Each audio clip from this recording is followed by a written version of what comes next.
name is Matthew Zagar, and today I'm going to be having a quick chat with Minh.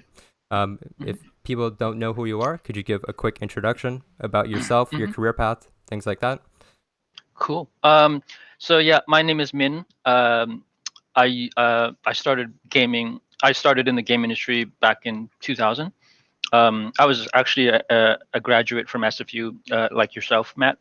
Um, so around that time, around the 2000, I think I graduated in 2001. But I actually started working um, for Valve actually during my studies. So I was actually in the middle of finishing my bachelor's degree in computer science. So uh, after finishing my degree, I continued working at Valve for about 6 years, I think it was, and then after that, I left and I started my own project, and I ended up working with a company in Korea for. So I worked on this kind of like this a sequel to Counter Strike. That didn't turn out well, but it was a really good experience for me because I learned so much about the business side of things. So after that, in 2012, I think it was, I joined FacePunch Studios, who are famous for making something called Gary's Mod.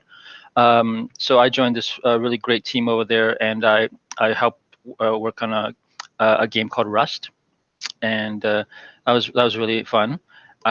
So I spent around 5 years with them, and then after that, um, I was approached by a colleague of mine that I used to work in Korea for my previous company, and he's actually the CEO of a company called Pearl Abyss, and he wanted me to join the company to work on a really exciting new project over there, and I took him up on the offer, and so that was 3 years ago.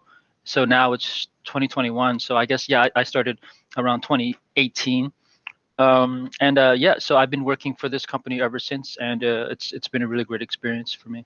Yeah, no, that sounds awesome. Definitely Hmm. a lot to Hmm. unpack, and we'll definitely go through most of that because Hmm. Hmm. you've definitely done quite a lot of like in studio work where you've kind of worked at Hmm. either FacePunch or Pearl Hmm. Abyss, and also you've even had the chance to basically work on your own project, which is definitely Uh-huh. probably a lot more stressful. Yeah.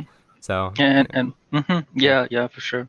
Anyways, so I Yeah. guess winding it all the way back to the initial part, Hmm. what kind of initially made you want to get into, I guess, computer science at SFU?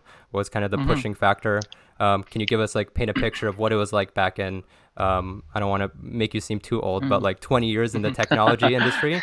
20 years is a Yeah. very bit like a long time in the tech world, right? So like, yeah. It is, yeah, it is, and it's kind of amazing when I look back at it because I look at how things have changed with the industry and just with the way schools are, just the abundance of schools these days that, especially from my hometown Vancouver, there's just so many game schools. So back in 2000, um, starting off early at my when I was 8 years old, my dad bought me, well, not me personally, but he bought the family uh, I think it was the very first 8086. So basically, this was the precursor to the 80 or the 286 PC. So it was a very first x86 CPU. So and ever since then, he's always progressively bought the next um, update in terms of like the next 286, 286. So throughout my whole childhood, I was exposed to computers at a very early age, and I was always playing all the latest games. I pretty much back then because there wasn't that many games, not like the way it is today, Hmm. whereas you can't keep up, right? It's crazy. For sure. So, but back then I pretty much played every single game that was ever released on the PC, like prior to 1990, right? So I was just playing games from RPG games like flight sims. So I think some of my favorite games back then were actually flight sims. I was even as a young kid, I was always into the.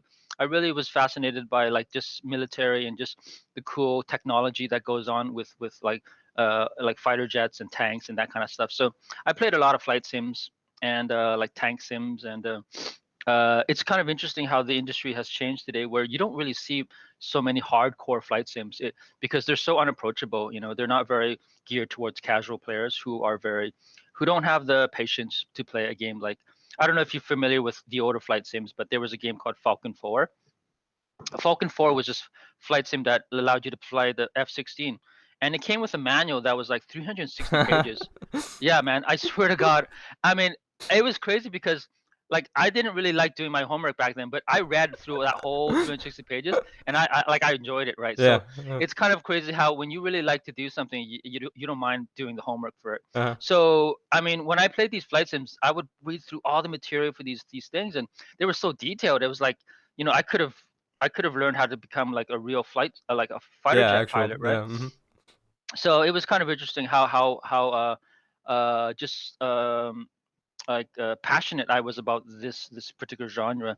But yeah, when the FPS genre blew up was when Doom was first released, and then subsequently after that there was Quake, and so the FPS genre really blew up quite fast in the span of about 5 or 6 years. Like FPS games became pretty much the predominant genre in PC gaming.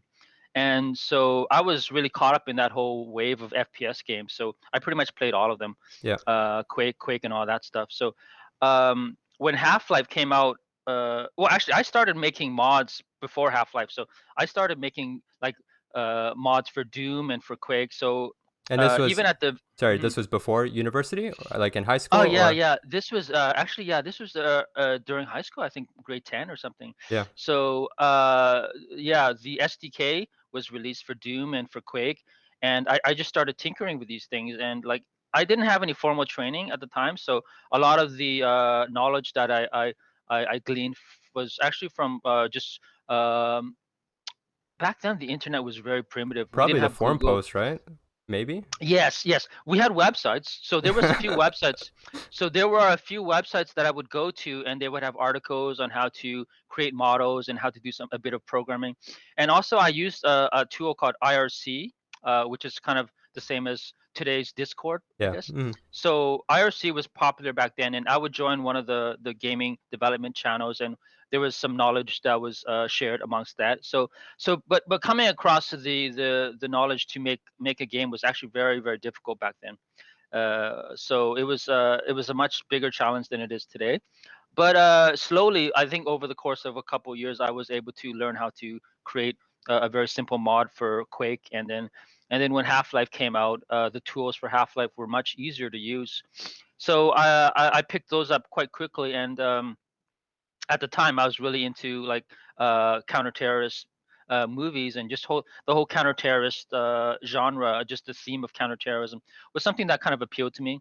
I think it was from playing a lot of Rainbow Six games, and also just watching some movies that kind of had that aspect of counterterrorism. Like I used to watch a movie called Air Force One with Harrison Ford, so Mm. that was kind of a cool movie.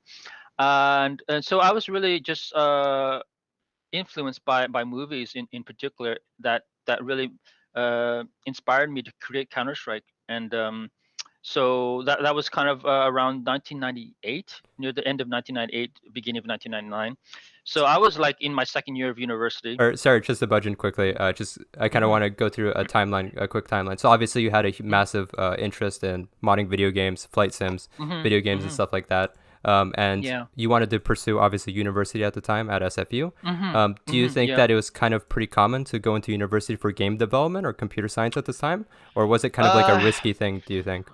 Um, No, actually, so I went into computer science at SFU in the hopes of becoming like a programmer at like Microsoft, okay. or like something. I didn't have the intention of actually making a game, becoming a game developer. Yeah. So when I enrolled into SFU, my intention was to just become basically work at Microsoft. That was kind of my goal at the end of my studies. Yeah. So and when I started making mods in my spare time, it was something that I just sort of did as a hobby. It Hmm. was never something that I thought that I could actually turn it into like a full-time Like career. career. Yeah.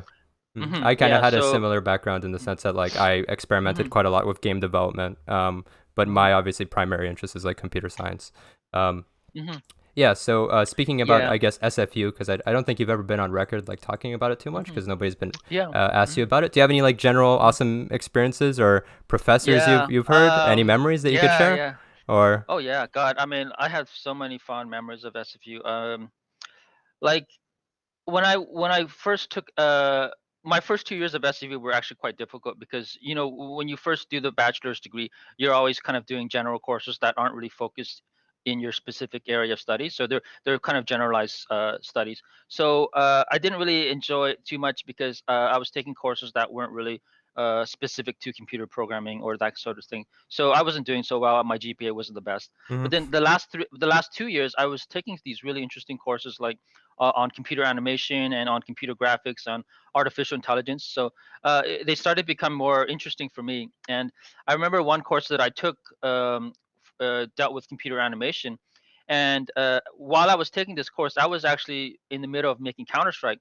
So I was like, I didn't tell the professor, but I wanted to somehow um, work on Counter Strike, but at the same time incorporate the work that With I the did on Counter classwork, Strike. yeah. Yeah, with my classwork. So one of the assignments was we had to make an animation, and so I basically took a lot of the characters and the weapons from Counter Strike, and I actually animated them, and I submitted that as my class project. Yeah. And yeah, it did really well. Everybody was pretty impressed with that. So Awesome. that was actually, yeah, that was kind of cool. And but yeah, I mean, so when I was at SFU, I didn't spend a lot of time doing like I wasn't part of a lot of like extracurricular groups and that sort of stuff because I was so busy with game development that like after school I would just go straight home and just work on Counter Strike. Mm-hmm. So unfortunately, I didn't have a lot of opportunity to engage in the social atmosphere of university, which I kind of regret because I wasn't part of any groups or anything like that, and so my social circle wasn't too big. I didn't really have too many friends, so I was really quite busy trying to balance like my game development and also my studies. So, but yeah, just my experience at SFE was just so memorable because of just the people that I met, and also just a lot of the professors that taught me. Some of them were really inspiring to me. Mm-hmm. Yeah, unfortunately their names they escape me because it's been so long. Yeah, for But sure. there was definitely a few of them that I really recommend that I really remember fondly. Mm. And Maybe we yeah, could go back and figure it out at a later point. yeah. One funny thing I found is the school newspaper, or I guess the university newspaper, The Peak, which is like an independent newspaper. Hmm, hmm, They did an hmm, article called "50 of the Greatest SFU's People hmm. from the Past 50 Years," Yeah, and they that's actually put interesting. you Yeah. number 12, which is pretty good, Oh you know? yeah, that's cool. Yeah. Yeah, I mean it's amazing. I mean But yeah, ever which since I graduated, yeah. or Sorry, sorry, yeah. number one was actually Terry Fox. So I mean, that's pretty good. Oh Like, yeah, yeah, yeah, if you're yeah. number I 12 can, yeah, and then Terry Fox is number yeah, one, I mean, that's yeah, pretty good. yeah, yeah, for sure. I mean, it was a huge honor when I saw that actually. Oh, you did see it? So it was, yeah, I did see that. So it was definitely very, very humbling to be recognized like that. Uh, Cool. because it's weird because I was never like totally like part of the SFU culture too much. So like I mean, like a lot of the faculty didn't really know me. So ever since I graduated, I never really came back, and I never really did any like speeches or any presentations or anything. So I didn't. I wasn't really sure that I would be recognized in that way. So it's a huge honor for me for them to recognize me in their newspaper like that. Hmm. So yeah, but I'm sure it's something the that I've always kind of wanted to do was like to come back to SFU and maybe to talk to some of the students and sort of think to just share my experience from coming there. Yeah. if COVID is ever over, I guarantee you Yeah. that SFU would be happy to have you. I would say so. I don't know. Mm, I'm not that much involved either, mm. but I Yeah. guarantee you they would Hmm, love to have someone like either have like a hmm, conversation or conference because you've done them in the hmm. past. Um, Yeah, I've done a few. Yeah, mhm. but uh, are you still at SFU right now? yeah. You're just finishing it up, right? I have like a Cool. year left or so. And Yeah. yeah, I guess Yeah. I can kind of say that my experiences have also been extremely positive. I've been Mm, within like a yeah. few years. I started back in 2017, so I'm Mm, cool. should Yeah. be almost done. I'm really happy Yeah. with the education because I mean they've landed me Yeah. a couple of jobs already. So and those jobs have Yeah. attempted Yeah. to poach me as well, like out of university. So I Oh, mean, that's I awesome. can Yeah. be Yeah. spending the amount of money Yeah. I've had for tuition. I'm really happy with Hmm. it for sure. Um, Oh, that's awesome. Yeah. It's interesting. So you're doing I'm doing a the program called Software Systems, which is yes, essentially yes, like yeah. a Yeah. it's like a sub major inside of computer science. Um, Hmm. I take very similar courses in the sense of like I do like I've done like Calc 1, I've done discrete math 1 and Mhm. 2. Mm, I've taken like introductory programming classes. mm, Um, mm. but I guess I Man, have discrete math. Whew. Discrete math was yeah. probably the one that gave me the most nightmares, man. Even to this day, I remember discrete math, and I'm just like, Yeah. oh god, like I don't even know how I passed that course. I was just like winging it, man. Because the formulas that they made you learn, oh, it's just to this day they haunt me. I Yeah, mean, I did or I guess talking about yeah. my grades, I did discrete math 1 went really well. It's called Macam 101. Mm. Yeah, Discrete I math took that one. yeah, Macam 201, however, I got like a Yeah. C Woo. minus. I barely got through. Yeah. I was so happy. Yeah. Yeah. I know. That one was fucking hard. Like, that's the one where they talk about big O, right? Big O of N. I think that one. Oh, Like where you there have to optimize algorithms that stuff. might be CMPT 307, which is like a algorithms course. That one's also considered to be extremely Okay. Yeah. hard. Yeah. But yeah, Yeah. Yeah. there's a lot of hard Yeah. Yeah. courses. Yeah. Anyways, that's It's like. awesome to hear that you have some fond memories of SFU. Glad Yeah. to hear. Yeah. It's. Um, So I guess bringing it back because we did briefly mention this. Mm, Obviously, throughout SFU, you kind of started working on Counter Strike. mm-hmm. You've talked a bit about that, like in Mm-hmm. terms of working on it. Um, it's so I guess at some point while working on Counter Strike, obviously the player base started growing pretty fast. I think it had like Mm-hmm. thousands of players, which is like really Mm-hmm. massive back then. We're talking like Yeah. 1990, 2000s era. Mm-hmm. And then you Yeah. were obviously contacted by the developer Valve, right? Mm-hmm. And they Mm-hmm. wanted to Yeah. basically kind of poach you out of university or basically Yeah. poach the title from you or let Mm-hmm. us pick Well, up development on yeah. it.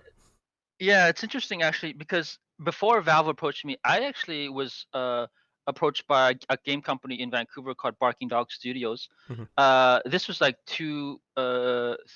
maybe 3 or 4 months before Valve approached me. So actually, Barking Dog Studios contacted me before Valve contacted me, and they actually hired me to work on an FPS game that they were working on, which was actually very similar to Counter Strike. So basically, I was actually at the time I was actually working on Counter Strike, and I was working at this Barking Dog Studios, working on their FPS This game, is after you and I was. graduated or during graduation, Oh or no, it's crazy. This is while I was in school. so So you're I working don't know on how. school Yeah, Counter actually, Strike. I think no. This was during summer, so I think I took Ah, a break. okay. So yeah, I wasn't that crazy. So I think I took a. So I think I was on my break. So I took my summer break, and so Barking Dog hired me to basically work on their game for a bit, and so I was working at their studios. I think I was working there full time. I think, Hmm. and then. Uh, and then I think 4 months into that, Valve contacted me, and they wanted to basically hire me, and they actually wanted to buy Counter Strike, just the whole IP and all that stuff. But the thing is, I was still working at Barking Dog, so what they did was they actually went through Barking Dog. So they actually went to Barking Dog and they asked Barking Dog, okay, would you be willing to work with us to make a version of Counter Strike? At the time, we were making beta versions. So basically, they actually hired Barking Dog to work on a Counter Strike Beta 5, and so then so then basically I was able to work on Counter Strike Beta 5 at Barking Dog while Valve was funding this project, Right. right? Hmm. So basically, after that was done, after Beta 5 was done, Valve basically convinced me to leave Barking Dog and join Valve Studios, and that was a pretty easy decision. I mean, I don't want to throw shade at Barking Dog, because but the thing is, when you're offered by Valve to join their company, Barking Dog was a really great studio, though. I made so many great friends there, and I even to this day I still keep in touch with them. Like one of my managers at Barking Dog, he's actually the CEO of a game company right now in Vancouver called Hellbent Studios. Hmm. So yeah, his name is Chris Mayer. He's a great guy. You should actually interview him. So Yeah. Why not? he basically he left Barking Dog Studios, and then he started his own game company. But so basically, anyways, getting back to Valve. So Valve approached me, and they convinced me to leave Barking Dog and join Valve. So basically that was around like around 1999 to 2000. But this is around Beta 5. So Counter Strike Beta 5. After Counter Strike Beta 5 was released, Valve, I sold me and Cliffy, my partner, sold the rights to Counter Strike to Valve, and in return, I would work at Valve as a contractor, because I wasn't willing to move to Seattle. I was very like I didn't want to move to Seattle. I was very like attached to Vancouver, and I was very attached to living at home with my parents. I Mhm. don't know. Sounds like a bit of a loser, but I was so comfortable in that lifestyle that I just was like, I don't know. I work so great here. Why should I change, right? Right. And they were fine with it. They were very cool with it. Valve were like Was super accommodating. did Valve have Mhm. kind of the because to me Valve is like the pinnacle of game studios, like one of the top ones in the Mhm. world. Do you think Valve kind Yeah. of had that same reputation back then? I'm assuming so because they Oh released yeah. Half-Life One Actually, by then, right? yeah. I mean, at that time when they poached me, they were actually definitely the top studio in the industry. Yeah. Like in Mhm. terms of just like the reputation that they had amongst game developers. Like if you wanted to work at any company, you've asked any game developer, I mean, they would definitely say Valve. So Like yeah, they wouldn't say Microsoft or Bethesda or anything like it that. wasn't really They like would. much of a difficult decision being like, hey, is it really worth going into the game industry? It was basically like, hey, I'm getting offered to work Yeah. on the top, the top studio or Oh yeah, in the world, yeah. It basically. was, yeah, Okay. for sure. Like I didn't even hesitate at all Mhm. when they approached me. I was like super excited and just like, I mean, when they offered to buy Counter Strike off of me, I was like, yeah. I mean, if it means that I get to work with you, I would definitely like. I mean, I'd sell you my parents, whatever. So I mean, whatever. But yeah, so they were super accommodating. They were like, yeah, you can work from Vancouver, you can work at home, you can keep doing what you're doing, and just continue to work on Counter Strike.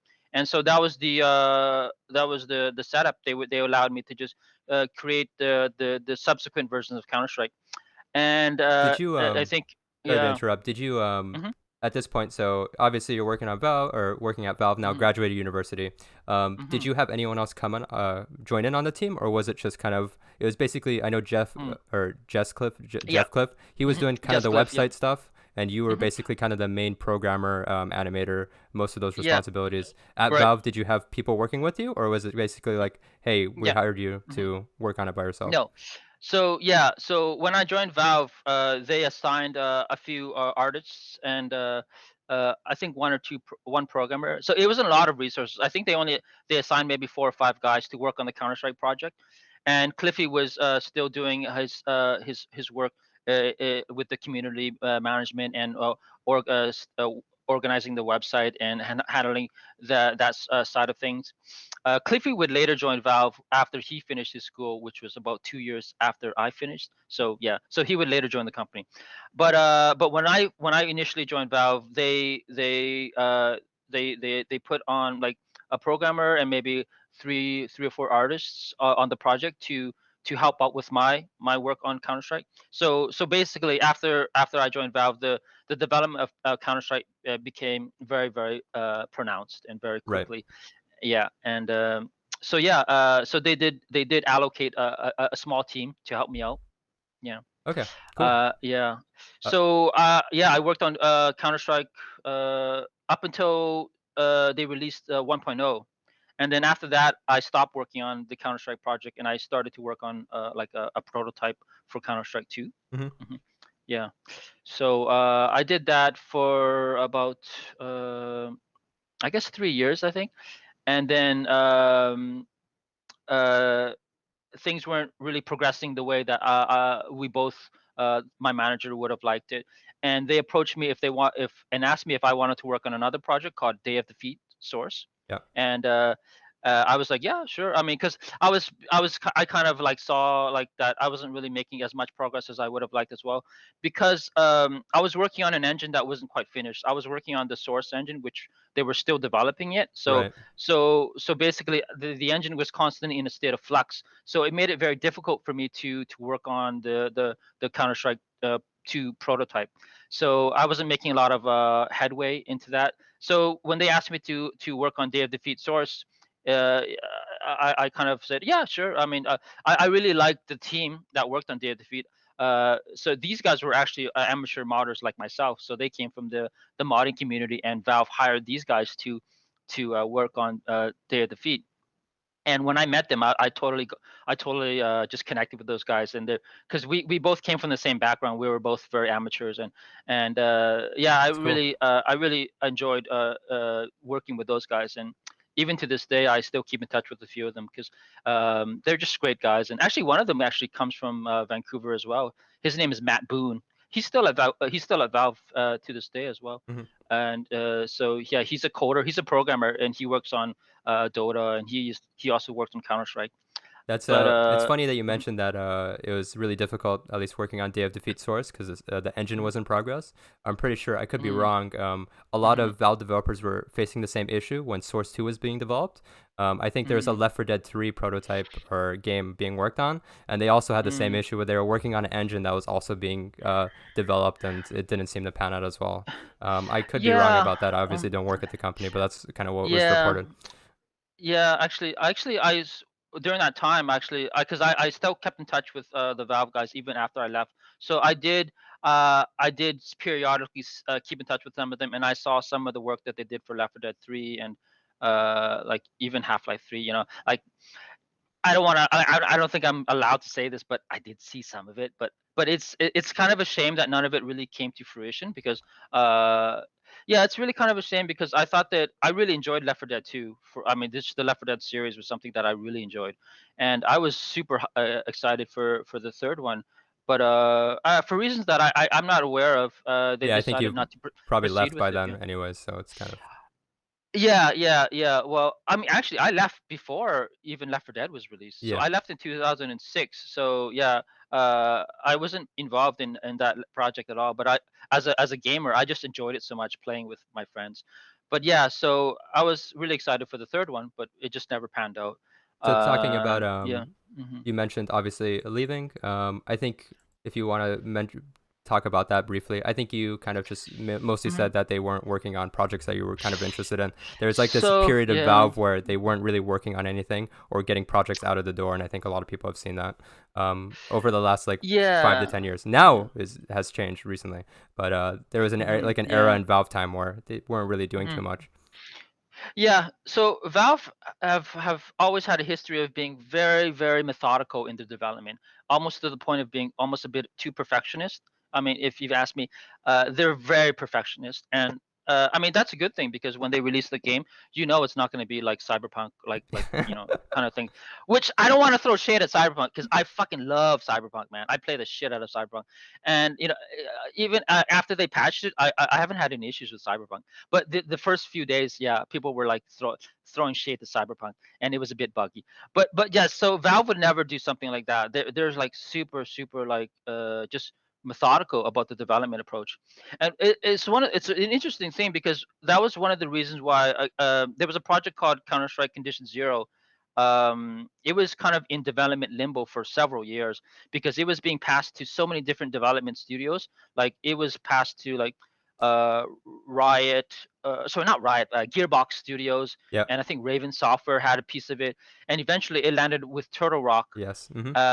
So it was a very very tumultuous development period, and I think it lasted like 5 years or something. And because when you look at it, it's such a simple game. It shouldn't have taken 5 or 6 years, but because Valve were very very particular about what they wanted out of Counter Strike Condition Zero, they were very like Perfectionist. perfectionists. So yeah, they were like, it's not quite what we expected. So they would kind of give it to another studio, and so yeah, eventually Turtle Rock was the final studio that made it, and they were happy with, and actually that's what actually ended up leading to Left 4 Dead Yeah. because the work that Turtle Rock did on Counter Strike Condition Zero influenced their decision to make the Left 4 Dead series because they kind of saw what they were doing with the bots and with the co-op and stuff, and they saw the potential for making a co-op game, and so it's kind of interesting how Left 4 Dead was born out of Counter Strike Condition Zero. Mm-hmm. But but yeah, I mean, like I had so many interesting experience working at Valve that I can spend hours. But I mean, Yeah, for sure. off the top of my head, like some of the things that I remember just that I never forget was Gabe was always very eccentric. I think people, the public, the general public kind of knows Gabe is a bit of a he's an eccentric character. So I mean, like in a good way. I mean, he's really really he's something that I remember fondly because he kind of gave the people that work at Valve, he kind of gave us a very long leash. He never really micromanaged us. He would just like he always had he put a lot of faith in us to be self-driven and just be able to create games on our own. So he was just very just a very hands-off manager and just or hands-off CEO. And I think everyone at the company really I had really favorable like attitude towards Gabe. But he had a lot of eccentric things. Like he was a bit of a knife collector, so he loved collecting Yeah. knives. So he had this room full of knives, and it was just awesome. I mean, like every week he would get a new knife, and he had this dedicated room. And like he would always get into these interesting like kind of like skills. I don't know if you know what throat singing is, but it's this weird thing where these people they sing with their throat, Okay. and it comes from a like a culture, I think Mongolia or something, right? Something, but it sounds very weird, and it's not the most pleasing sound. But I think for several months, Gabe was into this thing, so he would actually do this throat singing throughout the whole Studio. while people were working, right? So he would just be walking around the halls doing this throat singing, and like a lot of people were getting kind of annoyed, so they would close their doors, because before he did this everybody's doors was open, right? And people were really social, and you can just go to somebody's office and chat them up and stuff like that.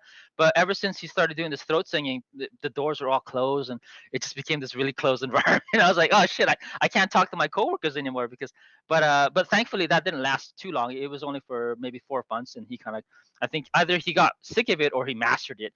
I don't think he mastered it, so he probably got sick of it. So, Oh, but yeah, he's an interesting character, and he's something I remember. yeah, for But sure.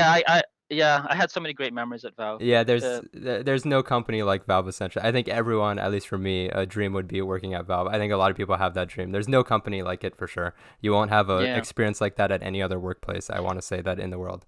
Mm-hmm. Um, it seems like I guess you worked on a few different titles at Valve, and then I guess you were either Mm-hmm. contacted or maybe you were working on your own title, which was No, no, yeah. or So yeah, the I next yeah. transition to the next Mm-hmm. kind of thing. You Mm-hmm. want to talk Mm-hmm. about how that So went? yeah, when I left Valve, I wasn't contacted by anybody. It was just sort of a. It came to a point where after Day of Defeat Source was done, they I had a meeting with my manager, and I said, okay, the the project that I was working on, Counter Strike 2, it's not really something that shows any potential, like that they wanted to really pursue. And I think at the time they were making Counter Strike Source, Right. so this was like the Source version of Counter Strike.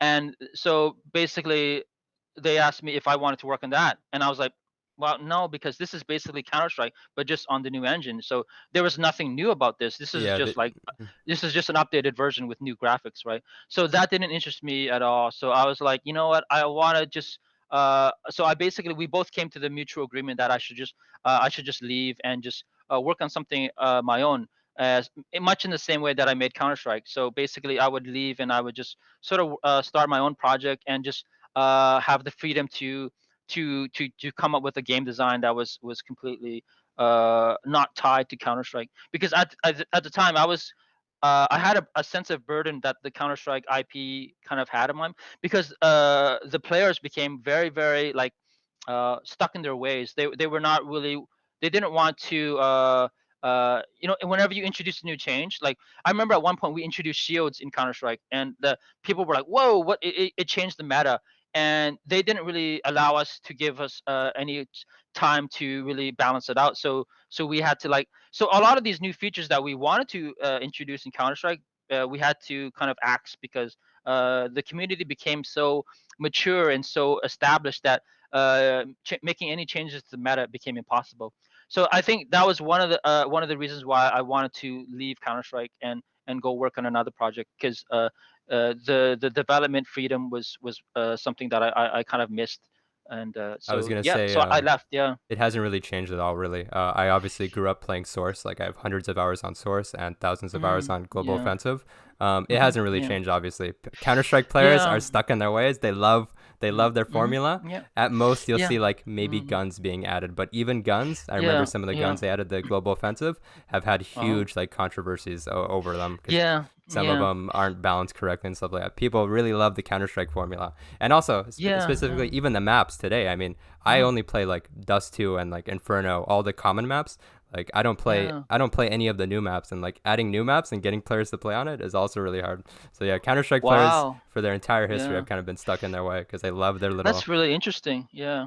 That's really interesting. Yeah, it's when a game becomes so big, the player base becomes so large, it becomes to the point where it's almost the game becomes like just finalized basically and stuck in its way. But I find it always interesting how games like League of Legends are able to change their meta because they're very aggressive in how they approach their game design, and they're like, no, we're gonna actually introduce new meta, and you're gonna have to learn it. And so I mean, I think Maybe it's people, the yeah, maybe it's yeah, the idea of you come into the game knowing that it'll change. Like haven't played yeah, League too much, exactly, but I have yeah, yeah, thousands of hours on Dota 2, which is obviously the yeah, Valve equivalent uh-huh, of oh, League. And in that game, yeah, I mean, there's updates that change the map. There's updates that oh, completely change the meta. They add up the new mm-hmm, heroes. You basically have to mm, relearn the game sometimes when new updates mm, come out. So I oh, don't know how they interesting, get away with it there, but yeah, Counter yeah, Strike is yeah. always kind of stuck in their ways.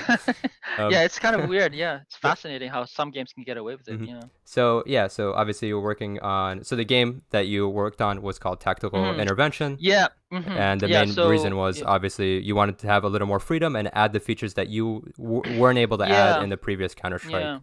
Um, Right. Yeah. So it was very, very much more experimental, and so uh, basically a lot of the things that I wanted to do with Counter Strike was something that I was allowed to experiment with TI. But the problem is when I partnered with this company in Korea, uh, they actually kind of mandated a very closed development environment. So they didn't allow me to play test the game with users, much in the same way Counter Strike was developed. Because Counter Strike, even the very first beta one, we were able to test it with thousands of users, and that feedback that we got from the users was able to shape the game and allow us to correct the mistakes that we were kind of going down. And that was really crucial in just allowing us to shape basically balance the game out, because there was a lot of mistakes that we made in the early version of Counter Strike that if we weren't corrected by the player feedback, the game would not be as successful. So that, I think, that was really the biggest handicap that we had with tactical intervention. It was that we were developing this multiplayer game in a closed environment with only like 10 developers, and it was just terrible. It was that is really not the way you develop a multiplayer FPS game. So I was not surprised when it failed. Actually, the thing is, when I was making it near the last 2-3 years of the development, I kind of wanted to quit the project because I knew that this was not going to succeed because of the way that we were developing. We were not getting any feedback from any players, and uh, the reason that my boss didn't want us to develop in an open environment, he had this weird mentality that if players saw the game in an unfinished state, that they would get a bad impression of the game and they wouldn't come back. I'm like, dude, that's how multiplayer development works. You gotta play it with people, and of course, the early people, they're not. Some of them might not like it. They'll leave. But people, new people will come. They'll check it out. He didn't understand how multiplayer development worked at all, and I just couldn't get this through to the guy. So unfortunately, we were kind of really handicapped by his inexperience in game development. This guy that I work with, he didn't come from a game developer background. He was kind of a bit he was a businessman. So I don't want to talk shade about him because it's just I don't think it's good to criticize my former mhm. people that I work with. But basically, I was really happy when I left that company because we were not on the same page at all. Um, You know. yeah, Yeah. so just backing up a little bit. So Mm. obviously you worked on tactical intervention for a Mm. number of years, and I'm glad that you're kind of open. I thought I was gonna have to squirt around a little bit, like in terms of No, like no, yeah, yeah. calling it not a success because you've been pretty open No, that no, it it kind was, of yeah, didn't work no, out for yeah, you. it was, Um, yeah, no. one of the things I'm not, yeah, yeah, it's totally, it was a complete flop, yeah. One of the other But things you mentioned yeah, in previous interviews is you talked about how they wanted to make it a free-to-play game, and that was another reason why you thought it was yeah, kind of a big reason why it didn't work out. Do you think yeah, it was that, or yeah. do you think it was a mix of that and That was definitely a factor because I had no experience making free to play games at that time, and free to play games at that time they were still a bit new for the PC genre because this was around 2009, so they weren't fully accepted in the Western audience. Uh, that a free to play FPS game would be accepted. So and plus the thing is when you make a free to play game, you need a lot of resources in the art department because the amount of cosmetic items that you need to make in order to generate revenue is huge, and we just didn't have that manpower. So that was another reason that I just thought this is too much work for us. We should just stick to making a simple package standalone game you can sell for $20. yeah, And but so yeah, basically they basically forced that mandate on us. No, this has to be free to play, because they were really obsessed. Well, they were looking at the bigger picture. They were because their bigger picture for them is we got to get this game in China, right, and in order for this to be go to China, it has to be free to play. And so they didn't really see any other avenue for the game other than it has to be free to play or else we won't succeed. So basically, they forced this mandate upon us, and it added an extra layer of workload on us that just made it even more difficult to make the game because we first of all we had to make this game balanced and fun, and then now you asking us to make a free to play game. Now we've got to restructure the game mechanics because we had to like uh, basically rebalance all the weapons and all that, and just we had to add new weapons. It was a headache, and it was yeah, just like basically, yeah, it was a huge headache. And so that was definitely another reason why it failed. yeah. I'm glad that you're at least open with that for sure, because it's definitely, at Yeah. least for me, it's obviously Mm, good to look back at what didn't work and hopefully not make that mhm. same mistake in the future, right? Um, Yeah. obviously, I No, guess it's it wasn't interesting. really Yeah, your because fault, but yeah, yeah, yeah, making a free to play game with a modern like realistic tactical shooter is really difficult because like there's only so many guns that you can introduce, and there's only so many cosmetics that you can introduce before it becomes like a circus, before it becomes like people are like dressing in like weird yeah, outfits and shit like that. Like Rainbow Six, okay? Like I play Rainbow Six, I like it, but it's turned into a bit of like the game, it's not, it doesn't even have a theme to me. When I play the game, it's like are these people like counter terrorists? Like who are these people, yeah. You right? have like the No, crazy charms hanging on your guns and yeah, like the yeah, exactly. multicolored It's like, skins. oh man, no, this is like it's become like a Fortnite And then circus. unfortunately, the most popular skins are the ones that are the brightest colors and like have the crazy paint Yeah, yeah, jobs, yeah, yeah, and yeah. they always, It's weird. Yeah, yeah, the ones um, that are easiest to shoot. yeah, exactly. It's really, it was interesting thing about it's because for the longest time Counter Strike, they there was always this discussion about should we introduce character skins, because they introduced weapon skins, and that was already kind of a big that was a big bit of a controversy internally because people were like, "Whoa, this is gonna change the theme of Counter Strike." So I'm not sure if they actually. I don't play Counter Strike, but are you allowed to play buy character skins? Yeah. So, Oh, you can. Oh, geez. I Okay. actually quoted So you. they crossed that I bridge. have a Oh, quote okay. here. Mm, Let me see if I can yeah. find it. Oh, I quoted you from 5 years back. You said, "Can you imagine if they Mm, changed the player skins? Oh man, you would see mm, a lot of flack. I mean, I wouldn't want to play that game." yeah. And the funny thing Uh, is I think mm, 1 or 2 years ago, they actually mm-hmm. added player skins, and there was a huge amount of Oh, flack. This is yeah. for Global Offensive, to the Oh, point of which, yeah. obviously know ESEA, which is kind of the competitive. Yes, It's like a yes. Mm-hmm. competitive Mm-hmm. company that runs, I guess, Counter Strike games, Mm-hmm. and there's also Tournaments. Face Yeah. It.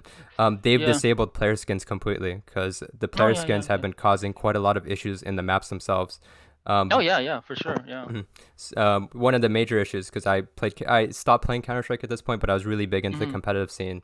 Mm-hmm. They started lighting up the maps and everything because they basically had to go back into all the maps and light up certain areas because the character skins were blending in certain areas. It's a mess. Yeah, yeah, And exactly. Yeah, yeah. we're still, a lot of people are upset. I like read up about it a little bit today, a Oh, little more, because I just play it casually. I stopped playing competitive because I don't have as yeah. much time. But yeah, they went up Yeah.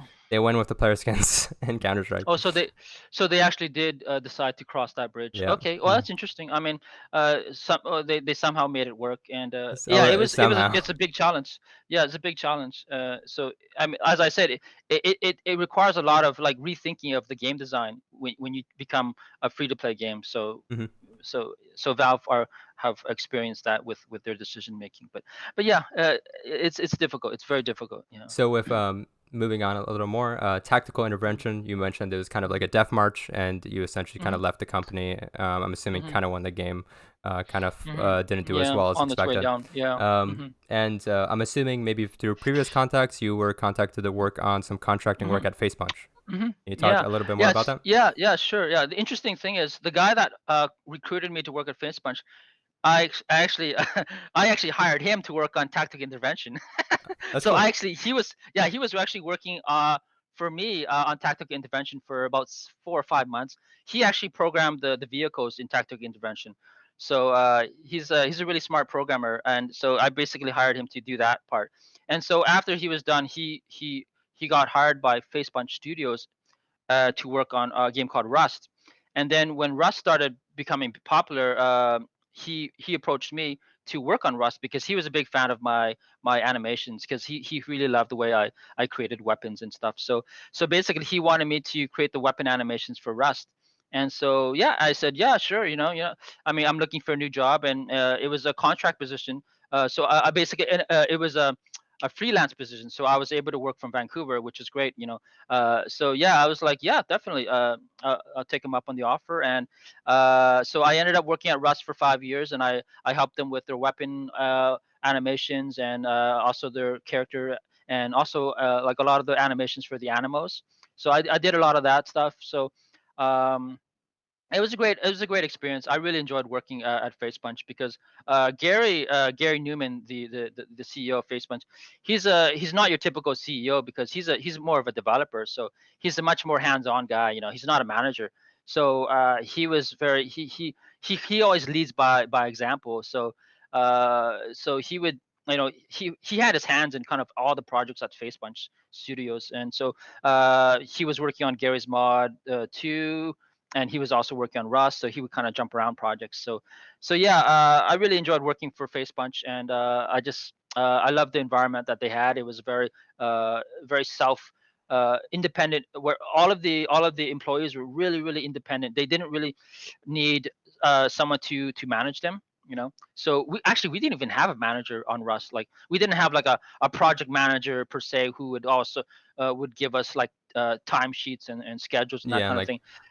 Yeah, like where yeah, the project was heading to. Actually, I guess I can take yeah, back my earlier yeah. comment. I would say FacePunch is like, at least from what I've seen, is very similar structure to Valve in the sense of like pretty. I'm assuming pretty flat Mm-hmm. structure. Yeah, yeah, Gary yeah, Newman for sure. obviously probably maybe Mm-hmm. even learned some of it from Valve because he's worked with Valve a bunch because he worked Mm-hmm. on Gary's mod Yeah, a bunch. Yeah, it yeah, seems like an yeah. awesome company for sure. And I've been following the progress that Gary Newman's working on Sandbox, which is like the Gary's mod too. Mm-hmm. Yeah. Yeah. Actually, Gary Newman, actually, the way that he runs FacePunch Studios is much like an incubator company where he hires people and he kind of splits them off into little small groups, and each of those guys they work on projects of their own, and sometimes the projects take off, some of them don't take off, but that's how Rust was born, because Rust was basically a project of Marino Berry, who's Helk, the guy who invented Rust. He was the one that basically invented Rust as a kind of his own little prototype, and it started gaining traction, and like much in the same way Counter Strike kind of gained traction. The player base for Rust was growing quite dramatically, and once Gary saw that it was becoming a hit, he allocated a lot of resources to Rust. So then, you know, basically he put like 10 guys to work on the Rust, and that's how Rust became the success that it was today. And Yeah, yeah, it's very I interesting. luckily enough, or just by random chance, I picked up Rust Mhm. back in 2013 or 20, maybe 2012 Mhm. or 2013, which is Wow. basically Yeah. the initial year it came out. I Mhm. must have been Mhm. like Mhm. 13 or 14 Yeah. back then, years old. Oh. Wow. That Yeah. game was very rough. Like I was playing the initial Mhm. beta stages where it had like the zombie red bears, and it was like the Yeah. basic. Yeah. Yeah. It was That's all the that one. stuff. Yeah. Yeah. Yeah. That game was Yeah. I played that game for hundreds of hours initially, Wow. and then now Yeah. now we've seen a huge resurgence actually on Twitch. I don't know if you've heard Oh about yeah, it, but yeah, yeah, yeah, yeah, a yeah. lot of the main like really big Twitch streamers, which are like video game Mhm. live streamers, they Yeah, picked up yeah. Rust, and I think Mhm. Rust is, I could be wrong. It was top three most played game on Steam now. I could Oh be. yeah, yeah. It's Yeah, it's it's up blown up. there, Yeah, top 5 for sure. Yeah, yeah. yeah. Rust is an amazing game. It I'm is like, extremely yeah, good. Like it's yeah. the only time I can play it It's though is when I'm completely off of work and off of school, and I have like a week long because you have to be yeah, logged yeah, in yeah, all day. yeah, Yeah, yeah, yeah. Exactly, yeah, exactly. Because yeah, for sure, the way that the structure, the game loop yeah. is structured, you really have to put in the time. One But one of the yeah, interesting it's things amazing. I wanted to ask, I think Valve has done this a little bit. It seems like, to Mm. me, it seems like this is such a good strategy. Rust started adding skins that you could obtain by watching live streamers. So Oh, indirectly, basically, you'd view these live streams for multiple hours in order to gain wow. in-game skins into Rust. That seems Huh. like such a good opportunity for games to do. I think Valve did this back during the Counter Mm. Strike tournaments as well. To me, this Oh. seems like an untapped market, and it seems like more games are kind of following this kind of idea. So it's just like a random Oh. thing to mention. I think that's also Yeah, that's contributed a interesting. bunch because even I'm Mm. AFKing like while I'm working, I'm AFKing on these live streams like on my other computer, Mm. Huh. just watching or not watching, but I just have them in the background so I can earn these skins in game and Rust because they're unique within like Mm. a week long period. So like indirectly, Oh. you're boosting the viewership of the game. Other people go on the Yeah. Twitch and they're like, hey, why is Rust the number Yeah, one yeah, most yeah, watched game? yeah. Yeah. Yeah, exactly.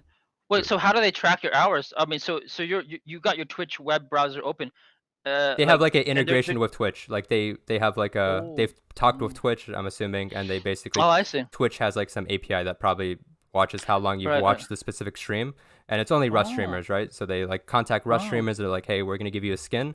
If oh, users watch X amount of hours, then they receive the skin oh. in game, and it's like a uniquely themed skin in game. It's really good Yeah. stuff because yeah, that seems like Mm. such a good way because it's boosted their viewership a bunch. It's like a feedback Yeah, loop yeah. essentially. Um, Yeah, exactly. Yeah. It's kind of interesting. Yeah. uh, Very interesting. yeah. So you worked on Rust for a little bit. Mhm. Mhm. Probably just majority of Rust because it seems like FacePunch up until now, Mm. Sandbox is the only game that we kind of know about, and there's Mm. been a bunch of other Mm. prototypes that have kind of died out. Yeah. Um, Yeah. you were contacted by, I guess, Pearl Abyss, or what was Mhm. kind of the Mhm. process of transitioning into that Yeah. role? So basically, while I was working at Rust, the CEO Probus asked me if I wanted to join the company, and he presented this offer that was very attractive to me, and because the project that they were working on was really interesting. It was like this sci-fi game that reminded me of a lot of Terminator. You know, Terminator, like Yeah, for sure. sci-fi Hmm. set. So basically, I'm a big fan of that theme. It's not too far in the future, but it's kind of in the near future. So it was kind of like you have a lot of aspects of like conventional weaponry, but at the same time you kind of facing these kind of interesting robots that are kind of like advancements of today's current technology. So it was a really interesting project to me, and yeah, so basically they asked me if I wanted to join this project, and so it involved moving to Korea. That was kind of a big decision for me because You love Vancouver, it I sounds like. yeah, exactly. I mean, I love Vancouver. I have family there. I have three brothers, and I love the lifestyle of Vancouver because it's so laid back, and it's like and just yeah, it really suits me.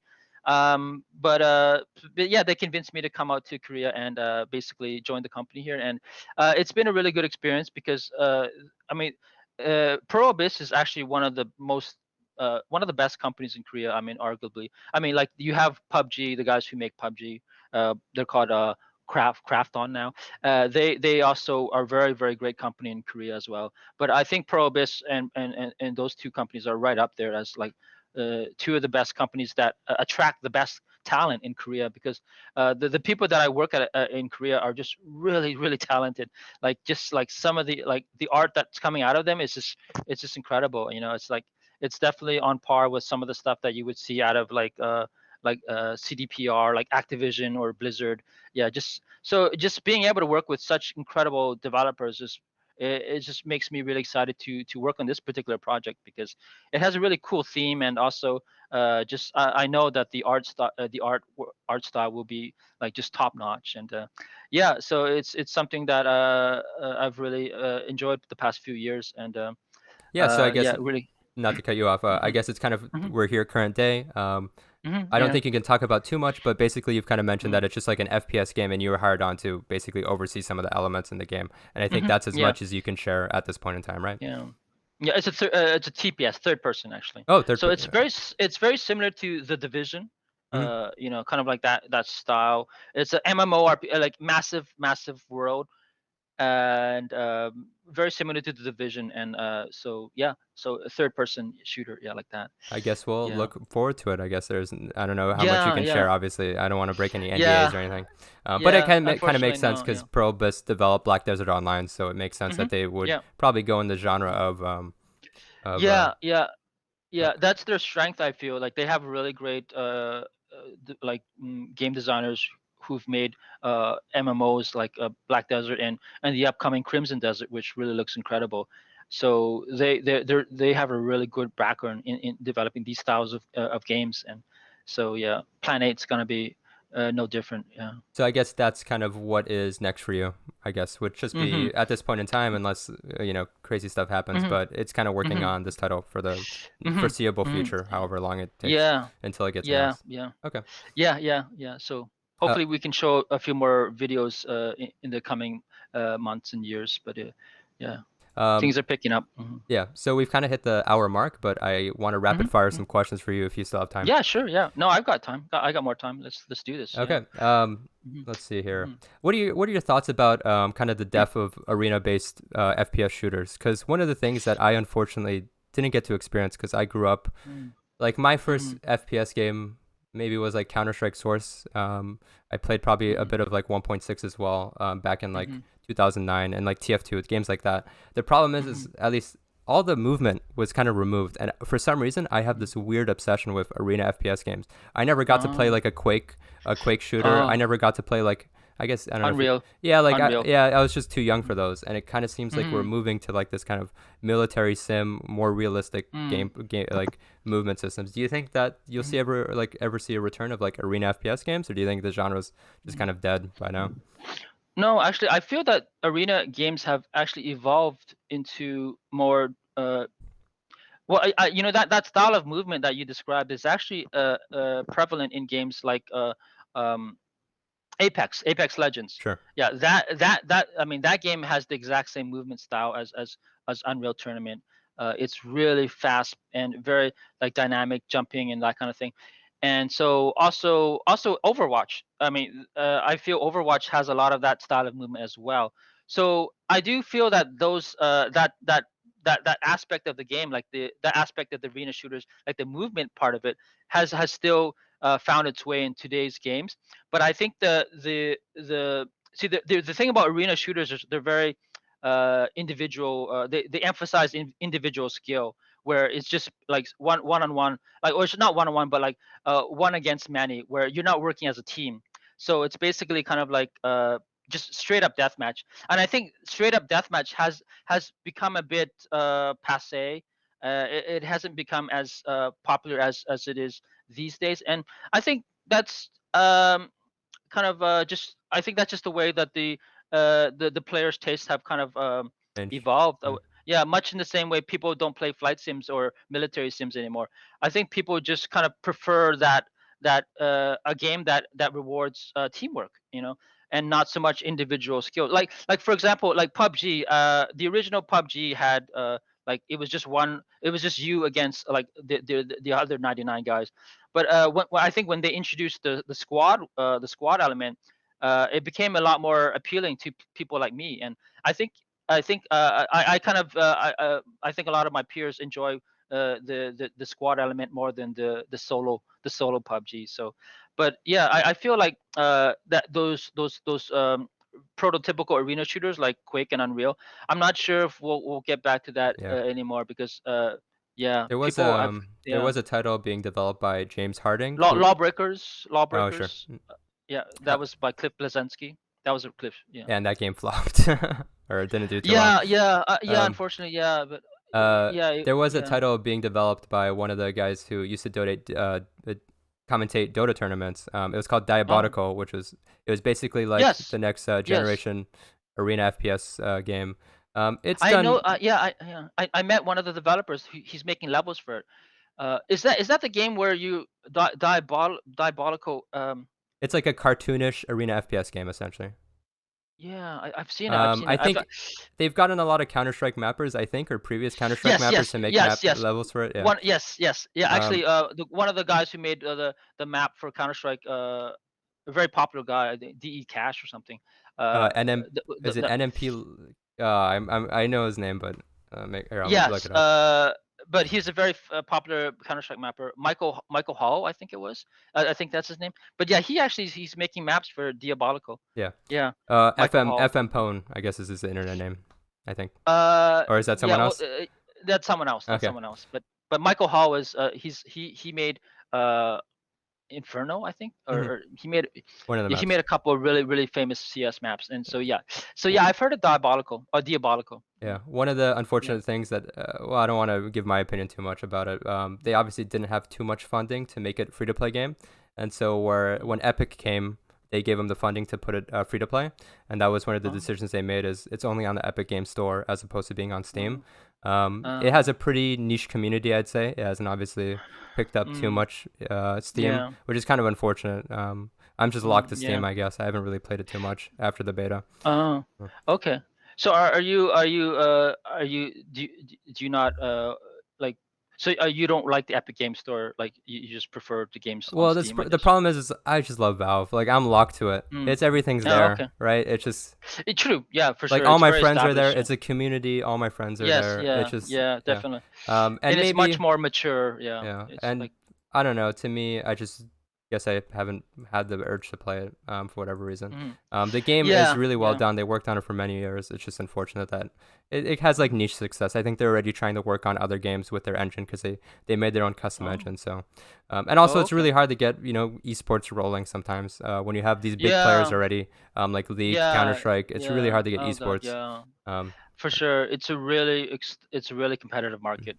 what Definitely. I mean. One of the other Yeah. genres of games I guess I could briefly mention is it's unfortunate I missed all these games because I grew up in the Mm. wrong era. I didn't get to Yeah. play RTS games, which also sucks. I really want to play another Oh. RTS game because Like StarCraft, right? StarCraft was Yeah. dead by the time Mm. I was well I was Yeah. on Yeah. Source on TF2. All those Yeah. games are dead, so Yeah. maybe one day Well, we'll no, see a actually, return. I find that RTS games are still around when you look at games like Total War, like Rome, Total War, and those types of games, and they even have a uh, uh, uh God, it's like I forgot the name of it, but Space Hulk. I don't know this game where you wear these combat armors and you fight these aliens.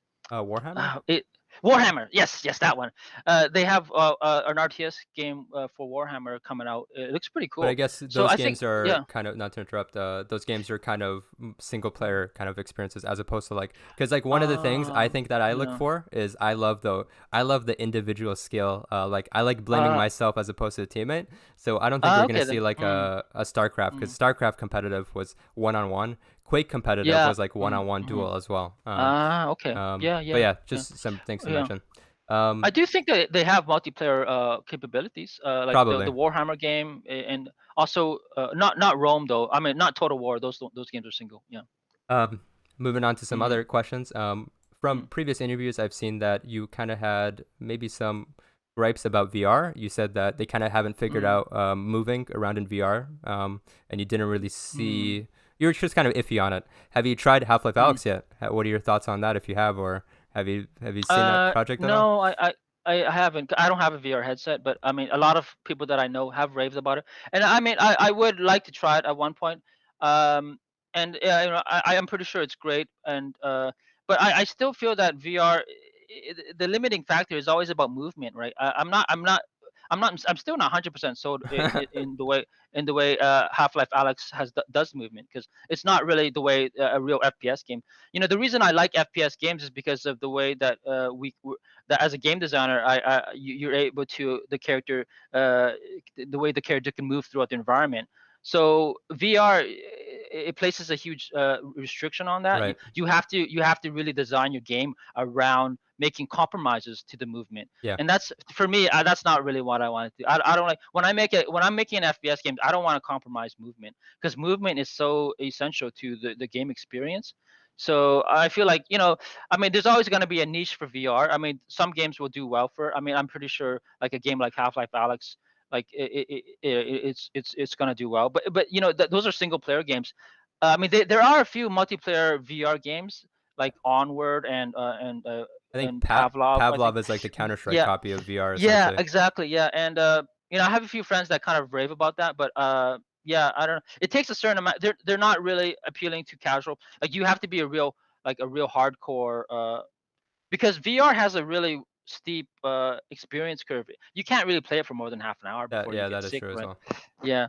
So I don't think it'll be as mainstream as VR enthusiasts want it to be, but I mean, that's just my personal opinion. I don't Yeah, think for I would sure. want to develop a VR I game. guess Yeah. try VR. Well, I'm gonna say this as a person that hasn't tried Half-Life Alyx either, but I really want to. Mm, I just need to mm. make some space and buy a VR headset. Yeah, Um, and that's another thing. uh, Yeah, I mean the space requirements is something that even myself I find it a bit hard to find space to do, especially in yeah. Vancouver where space is a premium. Yeah.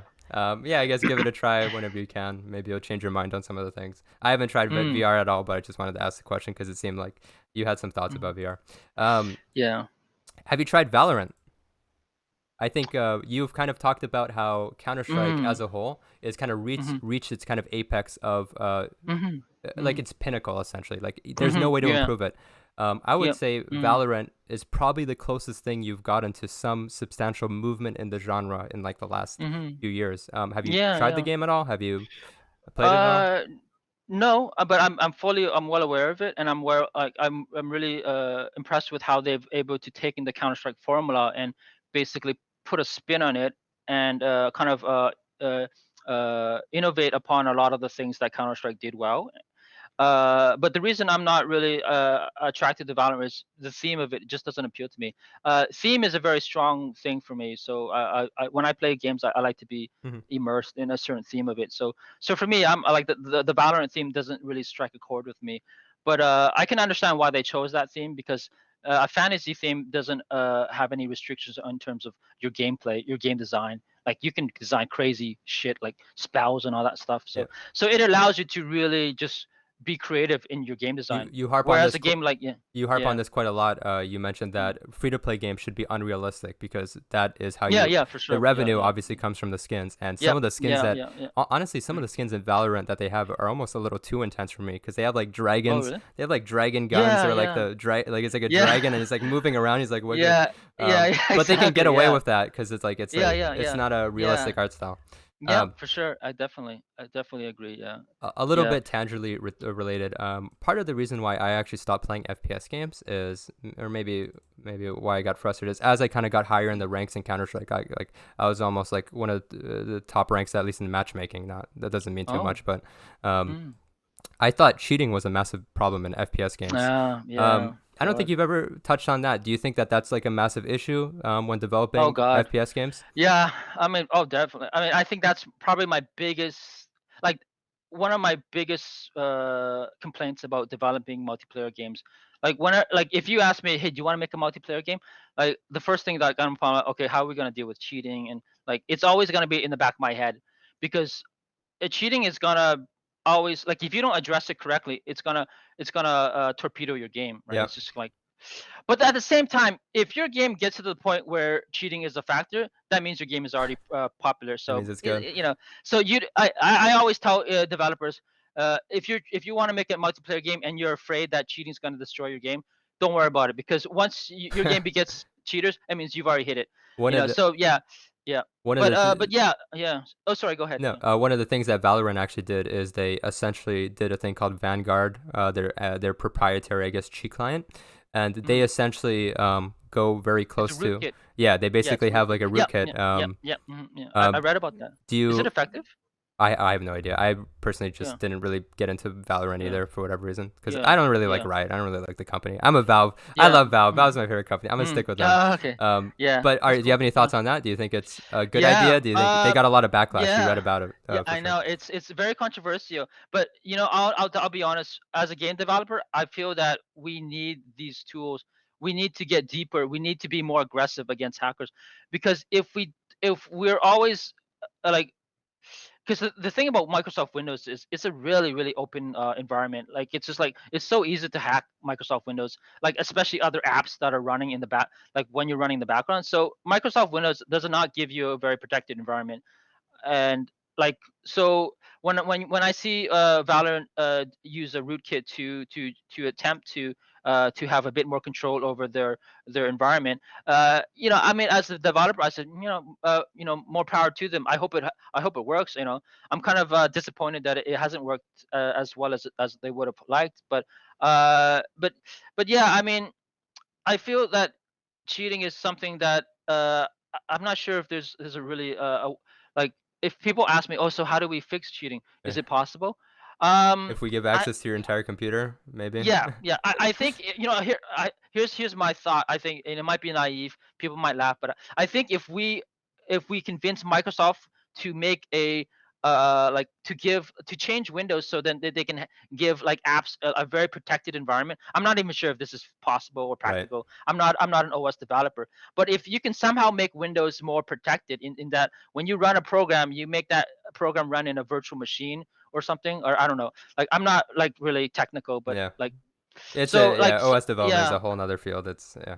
yeah, exactly. So if you can get Microsoft on board to help with that, maybe they can like make some changes to Windows that would make it a bit easier for game developers to make something that's a bit less hackable, I would say. So yeah, it would require more cooperation from bigger players like Microsoft or Google or something like that. And here's the thing about cloud gaming. People always say, "Hey, are you interested in cloud gaming?" I'm like, personally, no, I don't like cloud gaming because it takes the power away from the community, and it takes the power away from like the gamers, because it focuses everything on a centralized organization that runs your game. But cloud gaming will destroy cheating. Right. I actually You can't cheat on I cloud haven't gaming. thought Yeah. about that at all. No, But because you can't. Yeah, everything it runs on a server that the cheaters can't touch. right, So I've actually you're yeah. basically doing everything. Yeah. But So we're gonna that have is to wait. one of the things that I think cloud gaming. I do think cloud gaming would definitely solve. And but yeah, but the reason I don't like cloud gaming is because it takes the power away from community, because you're not able to host your own servers. One of my biggest memories from playing Counter Strike was I would play on servers like that would run by people in my neighborhood, and I would play like my friends and join, and it was always the same guys that I would play, and it was a great, like, it was very communal. It was very like I made a lot of friends that way. It was great, because and I find that games these days, they kind of moved away from that. They have this matchmaking system where you're always kind of matched with people you're not really familiar with, so it's harder to form bonds, right? So it has its pros and cons, though. I mean, the matchmaking system is great for newer players, but I do miss the community environment Right. that games of Quake had, Well, thankfully, I and guess so some of the yeah, Valve yeah, games still do that. I guess yeah, Global yeah. So Offensive that's obviously that's still has good, a yeah. server browser. Some of the other AAA's not so much.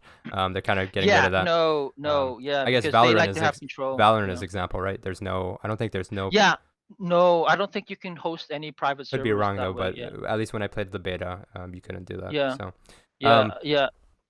one of the I guess that was kind of one of the main reasons, or maybe one of the minor reasons why I kind of swapped to Dota, because it seemed like Dota had it still does have hacking, but I think a Mm, lot less, because a lot more of it is on server side as opposed to client side. I mm, could be wrong though. And mm, also, it's obviously a lot more difficult to hack a game like Dota. Like an aimbot mm. in Counter Strike will ruin your Yeah, game, yeah, yeah, but yeah, a hacker in yeah, Dota sometimes yeah, it will have a massive yeah, advantage, but it won't be yeah. game ruining. So I Yeah, kind of what are they doing? What are they hacking? They can see the whole map, fog of war or something? sometimes, yeah, they could see the whole map. Oh, Other times, it's like mm. there's like items like a hex item that turns you into a frog, for example. That like, Oh, okay. well, Yeah. that's like an item that you can buy in game, but they have a script that basically, as soon as they see another enemy on the screen, it instantly Oh. casts it, right? So it's like that kind of instant reaction. Does that Oh, make yeah, sense? yeah, yeah. So, Yeah, yeah. So it's kind of like it's like a macro script. yeah, Yeah. stuff like that. Yeah. Um, let's see here. I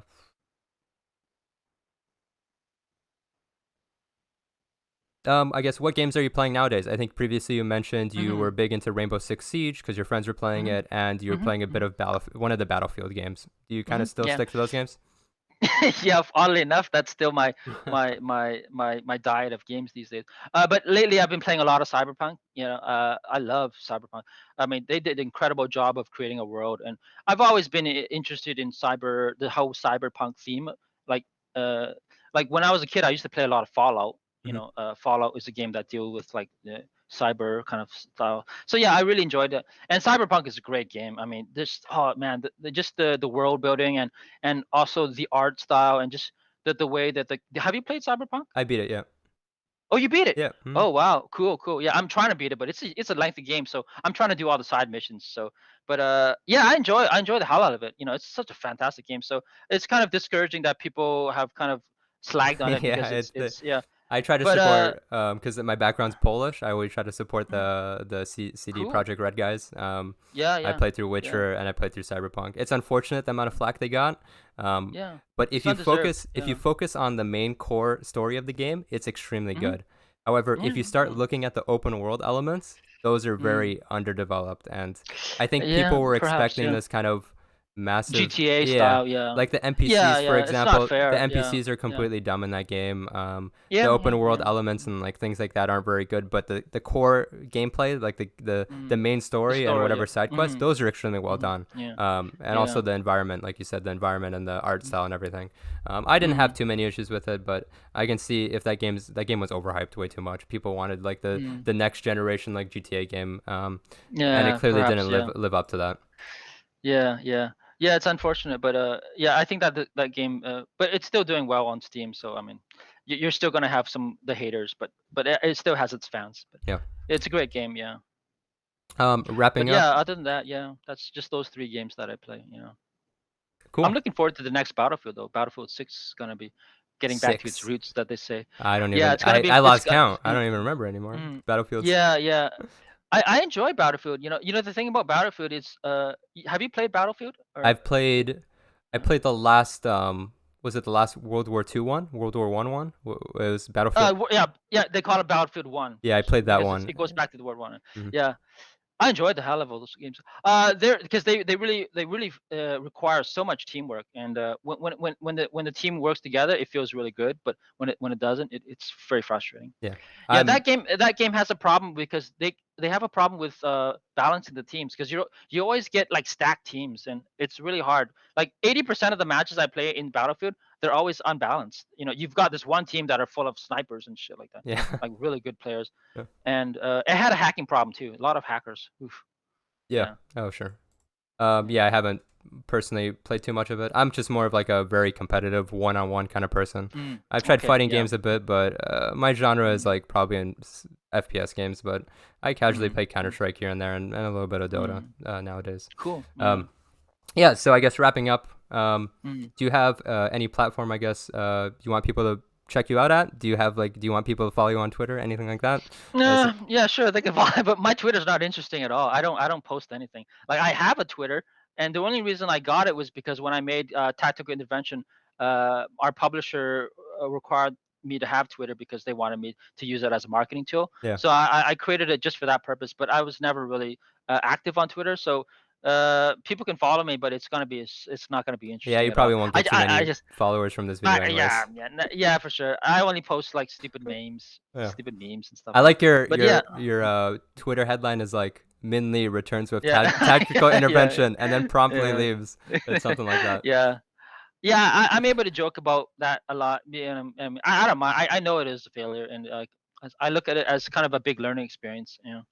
But it was a good experience. I made a lot of good friends, and actually a lot of the people that I work with on tactical intervention, I still work with.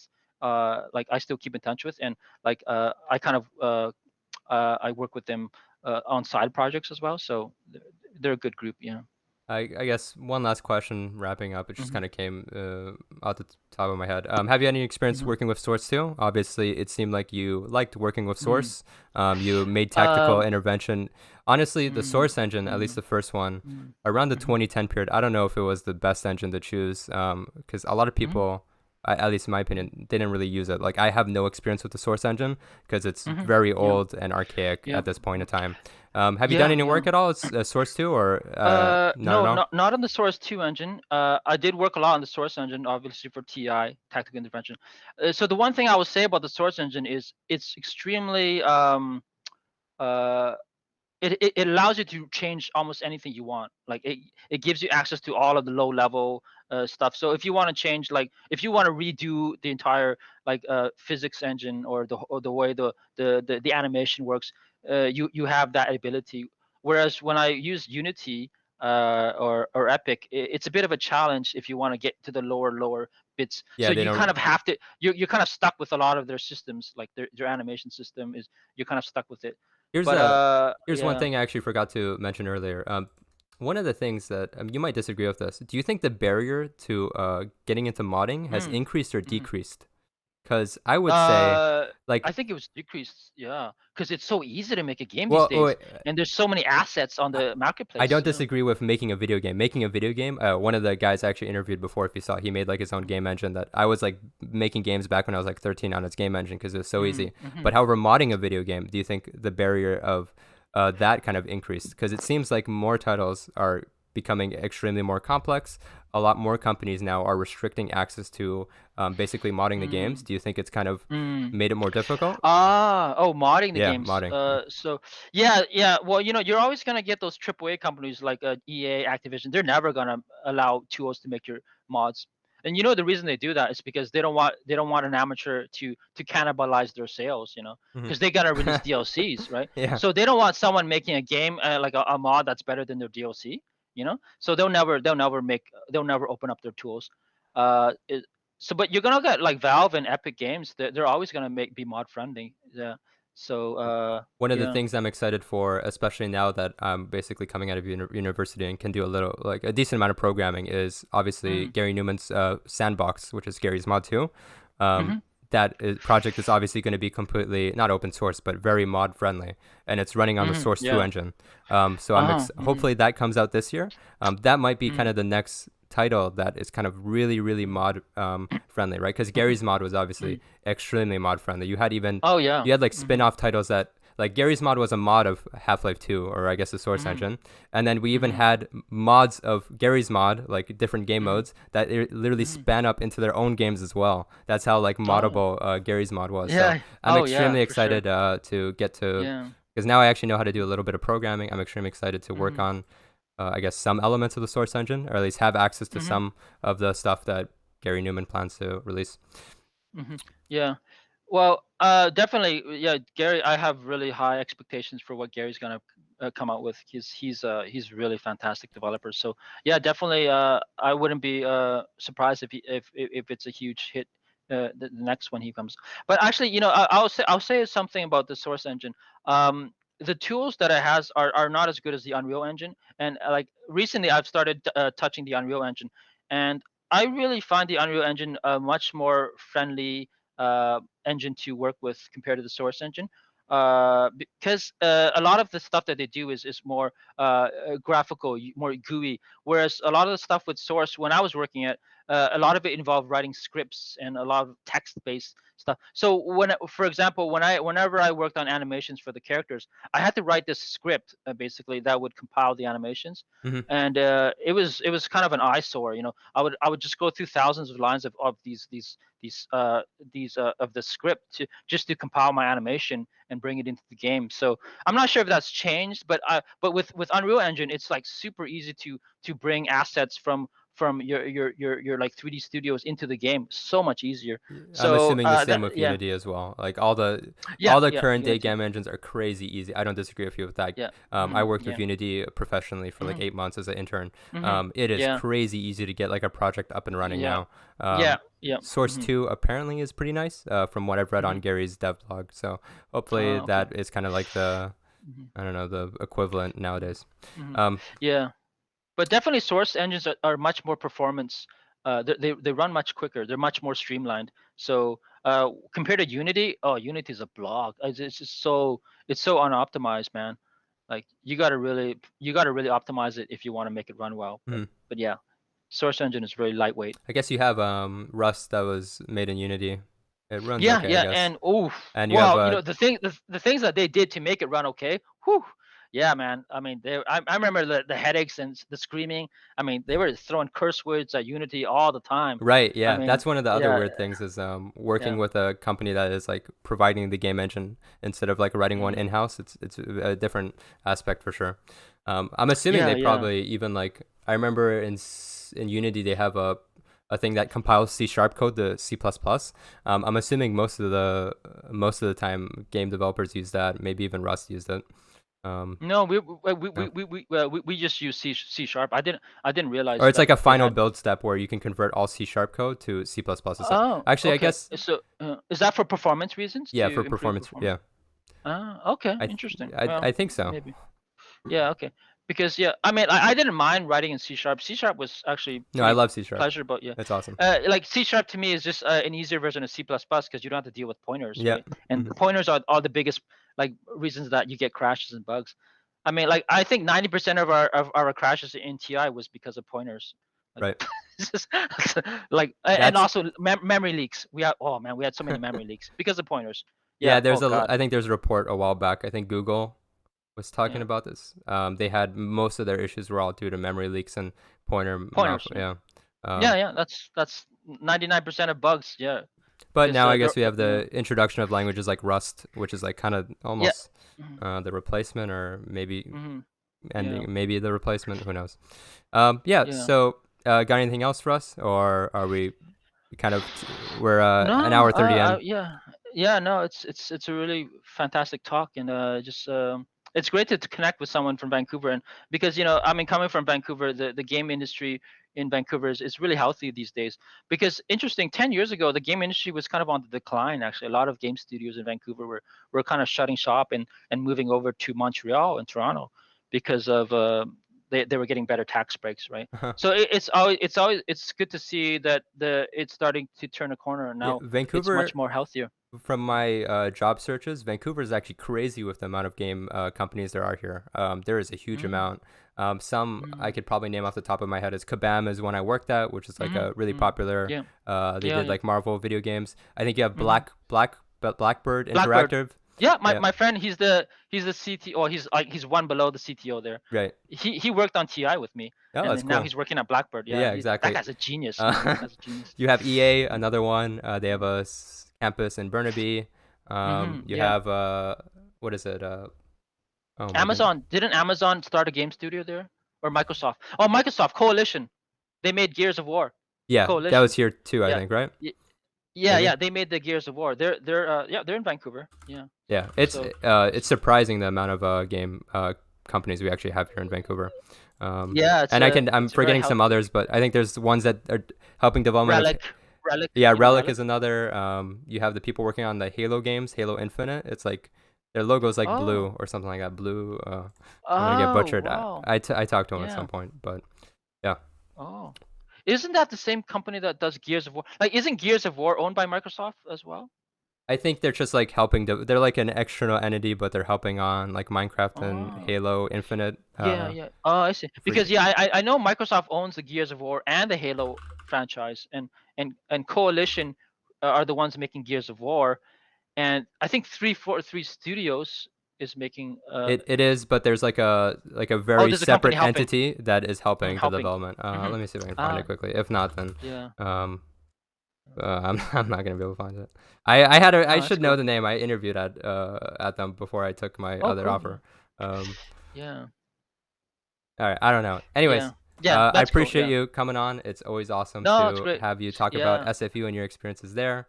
And Yeah. also have someone that is basically worked at like the top game companies in the world, essentially. Mm. Um, Yeah. Yeah. yeah. So yeah, Yeah. Valve was probably one of my I'm sure well, you. it's hard to pick favorites. It's hard to pick favorites. They were all Yeah, great. I don't mean, pick a I really favorite. They enjoyed might theirs. watch this, Yeah, no. right? Oh. Yeah, exactly. No, no, it's cool. It's cool. But yeah, it's great talking to you, Matt. It's great meeting you. And hopefully when I'm back in Vancouver, I'd love to like catch up, maybe grab lunch or something. But yeah, yeah, Let me just definitely. I can just that's a wrap. Thanks for watching, everyone.